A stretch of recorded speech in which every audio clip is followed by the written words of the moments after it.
রাত গভীর হতেই শহরের ইউডি ভবনের ছাদে জমে উঠত রঙিন আসর। গ্লাসে গ্লাসে মদ, কানে বাজত ডিজের সুর, সঙ্গে নাচের তালে মাতোয়ারা অতিথিরা। একেবারেই নাইট ক্লাবের আবহ। আর সেই নাইট লাইফেই এবার লাগাম টানল রাজ্য প্রশাসন। একাধিকবার আইন ভাঙার অভিযোগে কড়া পদক্ষেপ নিল পশ্চিম ত্রিপুরা জেলা প্রশাসন। বাতিল করে দিল হ্যাপিয়েস্ট আওয়ার রেস্তোরাঁ কাম বারের লাইসেন্স। আবগারি দপ্তরের দাবি, চলতি মাসের 6 তারিখ রাত 11টার পরেও ওই বারে চলছিল মদ পরিবেশন। এমনকি অনুমতি ছাড়াই গভীর রাত পর্যন্ত জমজমা ডিজে ও নাচ গান। সিসিটিভি ফুটেজ ঘেঁটেই মিলেছে অভিযোগের প্রমাণ।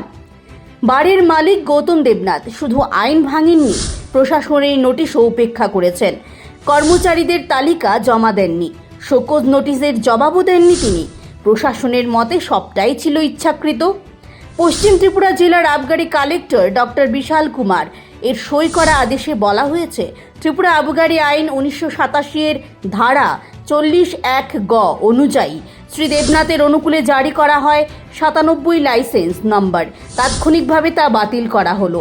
একই সঙ্গে লাইসেন্স নথি, মদের মজুদ রেকর্ড ও সিসিটিভি ফুটেজের এনভিআর জমা দেওয়ার নির্দেশও হয়েছে।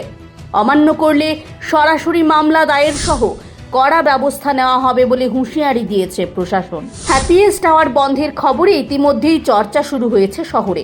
অনেকে বলছেন, নাইট ক্লাবের নামে আইনের বেড়াজাল ভেঙে ছাড়পত্র দেওয়া যায় না। আবার কেউ কেউ মনে করছেন, এই পদক্ষেপের পর অন্যান্য বারের মালিকরাও সাবধান হবেন। ব্যুরো রিপোর্ট, সন্ধান ত্রিপুরা।